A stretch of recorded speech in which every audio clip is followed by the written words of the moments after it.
եկեք ֆիքսենք մի պարզ իրողություն, որ այո, պետությունը չի կատարել իր պոզիտիվ պարտականությունը այն պայմաններում, երբ անձը գտնվել է իր վերահսկողության ներքո եւ ունեցել է պարտավորություն հոգալու անձի կյանքի եւ առողջության պայմանները, ինչը նաեւ մեկնաբանվում է Կոնվենցիայի երկրորդ և երրորդ հոդվածների ներքո, և այս իրավիճակում ունենք այն, որ այո, Սամվել Կարապետյանը պետության կողմից պոզիտիվ պարտականության բացակայության հետևանքով հայտնվել է վատ առողջական վիճակով, և ինչպես նշեցին իմ գործընկերները, այո, դեռևս երբ Սամվել Կարապետյանը 2025 թվականի հունիսի 18-ից արդեն գտնվում էր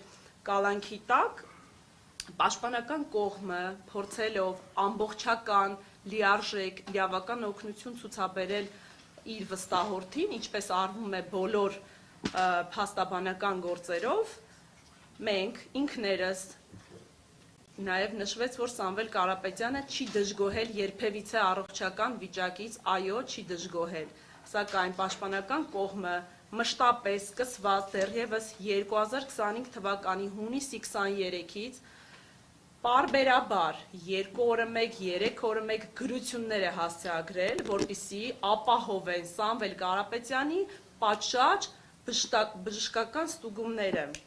Եվ մեզ, մասնավորապես, եկեք մի քանի հատ նշեմ և պետք է ասեմ, որ այո, այդ գրությունները ես ինքս անձամբ ներկայացրել եմ, որպեսզի ժամանակային առումով ավելի սեղմ իրավիճակում ունենանք այդ պատասխանը, Քրեակատողական բժշկության կենտրոն, արձեռն, խոսել եմ նաև այդտեղի աշխատակիցների հետ, մասնագետների հետ, ովքեր ինձ վստահեցրել են, որ շատ արագ կազմակերպելու են այդ հետազոտությունը և մինչ օրս 7 ամիս անց, ինչպես տեսանք, մինչ խափանման միջոցի փոփոխումը որևէ գործողություն տեղի չէր ունեցել և այո, հասկանում ենք, որ բժշկական կենտրոնը ևս կառավարվում է մեկ կետից և չի կատարում այն պարտականությունները, որոնք դրված են իրենց վրա, մասնավորապես չի հոգում անձի, կյանքի և առողջության վիճակի հետ կապված համապատասխան գործողությունները։ Գրությունները մուտքագրվել են, պատասխանները եղել են նույնը, պատասխանները եղել են նմանատիպ, դրանից հետո մուտքագրվել են, կցվել են այդ գրություններին ևս լրացուցիչ բժշկական փաստաթղթեր, որպեսզի ապահովի, ավելին ասեմ, Սամվել Կարապետյանը, երբ մեզ չէր թույլատրում, որպեսզի այդչափ անհանգստացնենք այո այդ անձանց, մեր խնդրանքն է եղել, որպեսզի դիմումները մենք մուտքագրենք, եւ իզուր չի եղել, քանի որ ինչպես տեսնում ենք, այսօր ունենք այս իրավիճակը, ինչի մասին է խոսքը։ Եվ այո, պետք է նշել, որ Սամվել Կարապետյանին պատշաճ բուժօգնություն չցուցաբերելու արդյունքում վերջինս ունի առողջության վատթարացման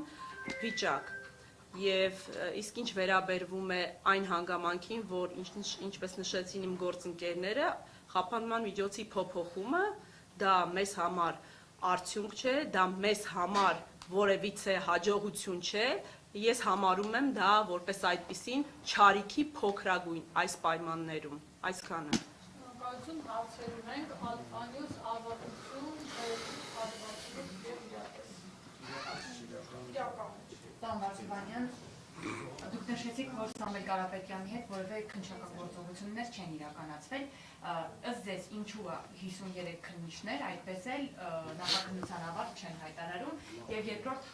հարցը, վերաքննիչ բողոքներ ներկայացրել եք նաեւ դուք պաշտպանական խումբը, ինչ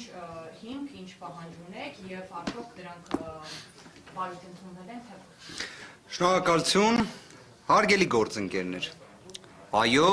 53 քննիչներից բաղկացած քննչական խումբը վերջին ժամանակահատվածում